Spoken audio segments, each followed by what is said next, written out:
13. Saya berasal dari Prodi Tadris Matematika. Di sini saya akan menjelaskan tugas TS mata kuliah teori bilangan. Adapun soalnya yaitu yang pertama, buktikan bahwa 1 ditambah 7 ditambah 13 ditambah 19 ditambah titik-titik ditambah 6n dikurang 1 sama dengan 3n kuadrat plus 2n berlaku setiap n. Yang pertama itu, kita tunjukkan n sama dengan 1 itu benar. Lalu kita tulis kembali soalnya, 6n dikurang 1 sama dengan 3n pangkat 2 plus 2n kita tuliskan. Lalu nilai n-nya ini kita ganti dengan 1. Jadi 6 dikali 1 dikurang 1 hasilnya 5. 3 dikali 1 pangkat 2 ditambah 2 kali 1 hasilnya juga 5. Karena sisi kiri dan kanannya itu sama, maka dia terbukti. Karena dia terbukti, kita lanjutkan ke langkah yang kedua, yaitu kita asumsikan n-nya itu sama dengan k. Kita tuliskan kembali soalnya. Setelah itu, nilai n-nya ini kita gantikan dengan k. Jadi 6k dikurang 1 sama dengan 3, n-nya kita ganti dengan k pangkat 2 plus 2, n-nya kita ganti dengan k. Selanjutnya langkah yang ketiga, kita asumsikan n-nya itu sama dengan k ditambah 1. Kita tuliskan kembali soalnya. Setelah itu n-nya ini kita ubah menjadi k dikurang 1 sama dengan 3n kuadrat plus 2n. Kemudian 1 ditambah 7 plus 13 ditambah 19 plus titik-titik plus 6k dikurang 1. Kita tambahkan nilai 6 yang kita tambahkan.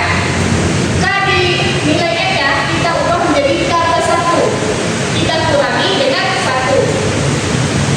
Sama dengan 3 yang kita tulis kembali, n-nya kita ubah menjadi k tambah 1 plus pangkat 2. Kita tambah dengan 2 yang kita tulis kembali, n-nya kita ubah menjadi k plus 1. Selanjutnya, kita tulis kembali soalnya 6k kurang 1 yang ini. Lalu yang 6k-nya ini kita kalikan pelangi. Dapatlah hasilnya 6k plus 6 kurang 1 sama dengan 3k plus 1 pangkat 2 plus 2k ditambah 1. Selanjutnya 1 plus 7 plus 13 plus 19 ditambah titik-titik ditambah 6k dikurang 1. 6k plus 5. 5 ini didapat dari 6 dikurang 1 hasilnya 5. Sama dengan 3 k kuadrat plus 2k plus 1. Ini dapatnya dari k ditambah 1 pangkat 2. Itu hasilnya ini. Kemudian kita tambah dengan 2 kita kalikan dengan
nilai N2-nya itu adalah 28, N2-nya kita tulis kembali, compare 1,